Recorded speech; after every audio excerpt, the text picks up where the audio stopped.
हरियाणा विमुक्त जाति घुमंतू विकास बोर्ड के सलाहकार दल सिंह मल्ला ने बाबैंड क्षेत्र के गांव बेरथड़ा, नारायणगढ़, नखरोजपुर सहित कई गांवों का दौरा कर विमुक्त घुमंतू जातियों के लोगों की समस्याओं को जाना। उन्होंने कहा कि उपेक्षित व वंचित विमुक्त घुमंतू जातियों के युवाओं को स्वावलंबी बनाने की दिशा में मनोहर लाल सरकार मसीहा बनकर आई है। इन वर्गों के युवाओं को स्वावलंबी बनाने की दिशा में मनोहर सरकार ने कई ठोस कदम उठाए हैं। प्रदेश सरकार विमुक्त घुमंतू वर्गों के छात्र छात्राओं के लिए उच्च शिक्षित करने के लिए उन्हें आत्मनिर्भर भारत योजना के छात्रावास खोलेगी ताकि इन वर्गों के बच्चे बिना किसी परेशानी के उच्च शिक्षा ग्रहण कर आगे बढ़ सकें। उन्होंने इस दौरान सरकार की नीतियों को भी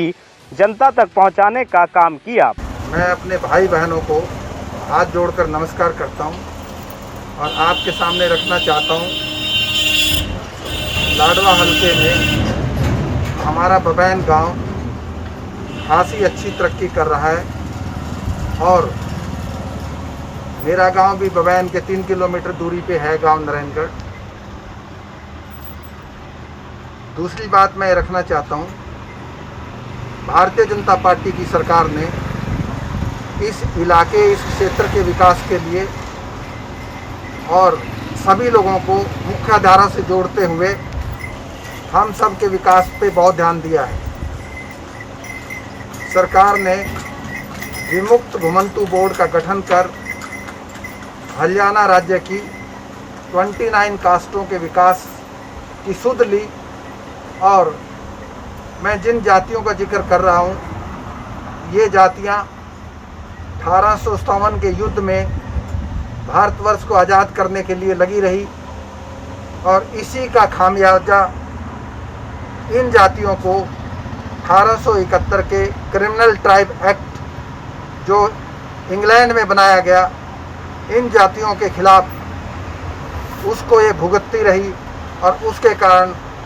ये पूरे देश में सबसे कट ऑफ हो गई और गरीबी की सतह से नीचे चली गई। दुख की बात यह है कि